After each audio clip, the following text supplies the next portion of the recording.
Assalamualaikum warahmatullahi wabarakatuh.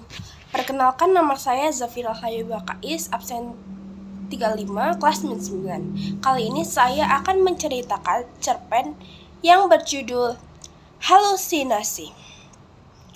Lampu-lampu kristal yang bergemerlapan yang terpasang begitu megahnya di langit-langit kamar itu. Namun, tak segemerlap hati Intan, bahkan terasa bagaikan remukan kristal-kristal yang berkeping-keping hancur lebur meluluh hantakan hati Intan. Ya, bagaimana tidak ia merasa kesepian dan penuh tekanan di rumah yang begitu mewah dan indah.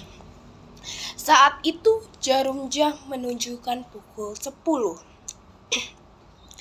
Suasana hening mencekam, sesaknya dada Intan dan sakitnya hati bagaikan tertusuk-tusuk sembilu. Hati Intan yang kosong, hampa, tak tertahan, sudah ingin rasanya ia meluapkan tekanan batin hatinya yang selalu mengejar bayang-bayang kehidupannya. Saat itu, dada Intan penuh dengan tangis isak yang sungguh luar biasa. Ketika banyak teman-temannya membulinya karena sikapnya yang selalu menjauh dan selalu menjerit histeris dengan tiba-tiba. Entah ini bisikan dari mana, tiba-tiba Intan selalu berperilaku seperti itu. Ia juga tidak menyadari hal itu saat Ria, teman sebangkunya, menceritakan kepadanya tentang apa yang sebenarnya terjadi pada dirinya. Ia juga bingung mengapa ia berbuat di luar logika akal sehatnya. Semilir angin yang menelusuri relung-relung hatinya.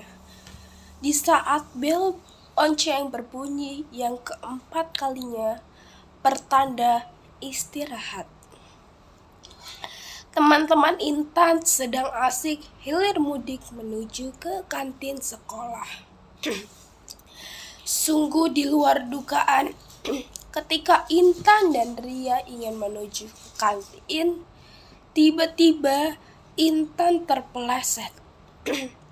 Padahal ia berjalan dengan hati-hati, namun seakan-akan ia ada yang menyeret kakinya. Intan pun menjerit histeris. Saat itu pula teman-teman yang melihatnya menertawakannya.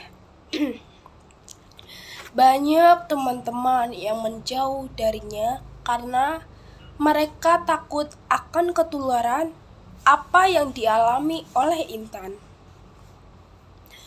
Tidak hanya itu, ia berbicara sendiri, lebih suka berhalusinasi. Ia selalu bertengkar dengan temannya ketika ada temannya yang membulinya. Tak lepas dari pantauan guru BK dan tim kesiswaan, selama ini dari pihak sekolah sudah memantau dan sekaligus membangun komunikasi, menjembatani dengan pihak orang tua Intan. Namun karena kedua orang tua Intan yang sudah tiada dan ia tinggal dengan omnya dan tantenya yang dianggap sebagai orang tuanya, sehingga penanganannya tidak dapat maksimal tuntas untuk mengusahakan bagaimana agar Intan terlepas dari masalah ini. Di sore yang indah diselimuti warna mentari jingga yang hendak pulang ke peraduannya, Intan melepaskan kepenatannya, dihempaskan tubuhnya di tempat tidur yang penuh kelembutan, namun tetap mengesankan kegarangannya ketika ia harus meraung histeris. Rupanya saat itu ia mengingat almarhum dan almarhumah ayahnya. Ia belum bisa melupakan kepergian orang tuanya. Kutukan lembut dating dari ayah pintu kamar. Rupanya Ria bermain ke rumah Intan dengan harapan ia dapat membantu sedikit menenangkan hatinya dan memberikan solusi apa yang harus ia lakukan untuk keluar dari sembilu ini. Dengan kelembutannya, Ria menghampiri Intan. Ia perlahan-lahan mengetuk hatinya Intan, menyiraminya dengan sentuhan-sentuhan lembut penuh perhatian. Ria mengajak Intan untuk sholat asar berjamaah. Sengaja Ria juga memanggil seorang ustadz yang juga termasuk pamannya Ria sendiri. Saat itu Pak Ustadz menghampiri ke mereka berdua setelah menyelesaikan kewajibannya bersujud kepada Yang Maha Kuasa. Pak Ustadz berusaha meruqyah Intan. Beliau dengan rutin melakukan ruqyah ini dengan sabar dan penuh tawakal dengan harapan ingin mengembalikan sosok seseorang Intan yang seperti dulu menjadi pribadi yang tegar, penuh semangat.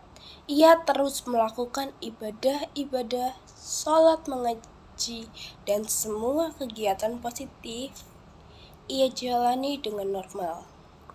Ternyata hanya dengan mendekatkan kepada Yang Maha Kuasa dan berusaha secara sabar untuk mau mengubah dan menerima kehidupan dengan takdir yang sudah digariskan oleh Allah Tuhan Yang Maha Kuasa. Seiring waktu berjalan, rupanya Tuhan memberikan hidayah kepada Intan, menunjukkan kepada Intan bahwa apa yang dia upayakan tidak sia-sia. Akhirnya ia menerima segalanya. Terima kasih, kurang lebihnya mohon maaf. Wassalamualaikum warahmatullahi wabarakatuh.